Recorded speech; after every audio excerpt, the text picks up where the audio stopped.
And for more on this, we are joined by DW correspondent Thomas Sparrow from Berlin. Thomas, what reactions are you hearing from Europe on Trump's call with Vladimir Putin?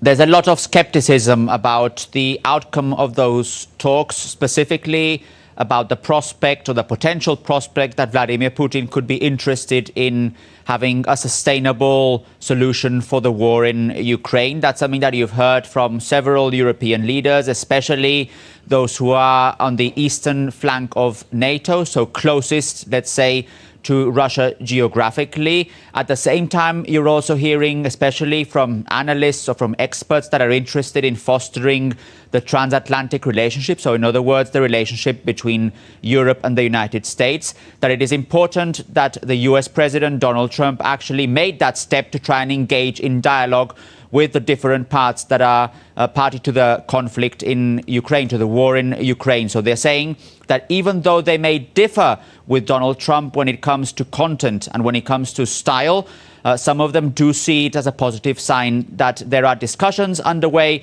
And now, obviously, those discussions have to be filled with content that benefits all different parties. So that's one sort of comment that you're seeing from here in Europe. But in general, there's also criticism to the specific potential that Vladimir Putin could be interested in peace, especially also what you're seeing happening already in Ukraine. Thomas, also, I mean, how is Europe planning to step up its efforts to help Ukraine?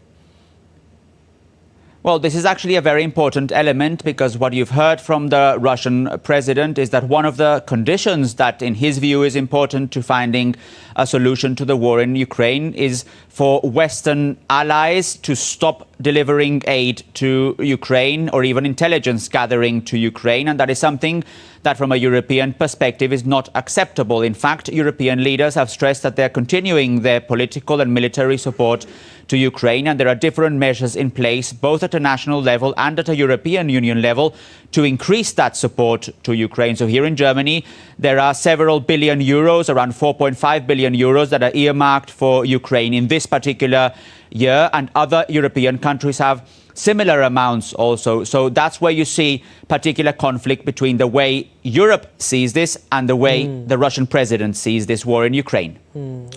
Thomas, meanwhile, European countries like Germany are ramping up their defense spending. How's Germany, for instance, doing this?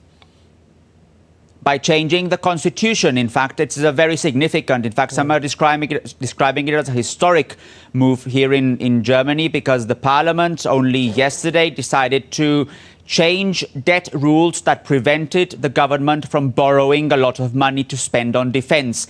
So basically, the incoming government under Friedrich Merz will have, some are describing it as a blank check, in order to borrow money from the markets and then spend it on defense. And we're talking here about defense in broad terms. So not only buying weapons, but also in civic defense here in the country, in IT systems, in developing intelligence agencies in the country. So a very broad understanding of defense. And this comes hand in hand with also around 500 billion euros that the country will be able to borrow in order to increase its infrastructure and improve its ailing infrastructure. So we're talking of a lot of money that Germany will be able to have in order to boost its defense spending and also increase its infrastructure. This is how Germany is dealing with this issue, although it's important to stress that there's still an important decision pending, namely whether the upper house of parliament, the Bundesrat, also approves these measures on Friday.